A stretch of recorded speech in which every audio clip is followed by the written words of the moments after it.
Selamat datang ke Taman Universiti Jalan Pertanian. Okey, kita ada rumah baru lagi satu. Kita baru siap. Okey, ni rumah dia. Keluasan dia 1044. Bilik ada 3, satu bilik air. Okey, dapatkan dengan segera. Okey, kita sekarang dekat bahagian ruang tamu. Okey, tengok ruang tamu dia. Okey, cantik kan? Tengok. Luas, dia memanjang ke belakang ruang tamu dia. So macam style moden zaman sekarang punya rumah lah kan, standard. Okey, memanjang ke belakang, nampak? Okey, boleh tengok dekat bahagian atas dia, ceiling. Ceiling dia. Cantik Ni pun kita ikut style moden tau, sekarang punya latest lah. Kebanyakan orang semua buat macam ni. Okey. Okey, dekat bahagian ruang tamu ni, kita akan jumpa 2 bilik tau. Okey, kita masuk bilik pertama dulu, jom. Kita tengok ni bahagian bilik pertama. Mari kita tengok. So dah ada wiring untuk aircon pun kita dah ada buat point aircon punya. So tinggal pasang aircon je. Okey. Agak luas juga. Okey.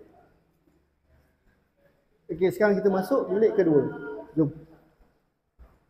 Okey, ni bilik kedua. Pun dah ada kipas semua dah ada. Ceiling pun kita dah buat cantik, tengok. Kita dah cat baru semua. Okey, dengan kawasan ni okey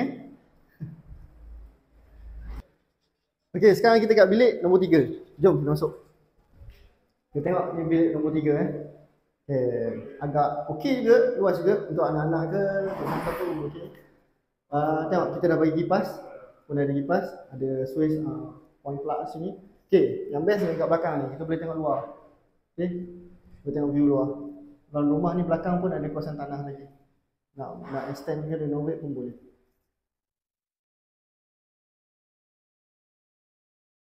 Okey, sekarang kita kat bahagian dapur. Boleh tengok. Kita dah buat tabletop. Dah siap semua. Sinki pun ada. Tabletop pun cantik. Macam dekat zaman sekarang lah. Modern. Ya. Minimalis. Tapi okey. Ya. Jom kita tengok bahagian dapur ni. Bahagian luar. So rumah ni kalau tengok, tak macam kalau pergi kawasan Jalan Pertanian ni, kawasan Taman U ni, tak susah dapat macam ni tau. Biasa belakang kita menghadap rumah ni, kita open. So luas. Okey. Okey, kita tengok tandas ni sekarang. Okey. Tengok tandas pun kita dah buat. Okey, kita dah tukar mozaik dan tiles yang baru. Tengok cantik condition dia. Okey. Okey. Okey, siapa yang berminat, yang mencari area Taman Universiti ataupun yang berdekatan dengan kawasan sini, memang sangat digalakkanlah membeli kat sini.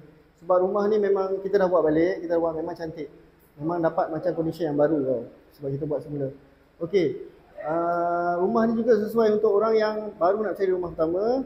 Okey, untuk keluarga kecil yang baru kahwin ke, memang sesuai sangat rumah ni. Nak mulakan hidup baru kan. Perlukan rumah yang cantik. So inilah rumahnya. Boleh dapatkan. Okey.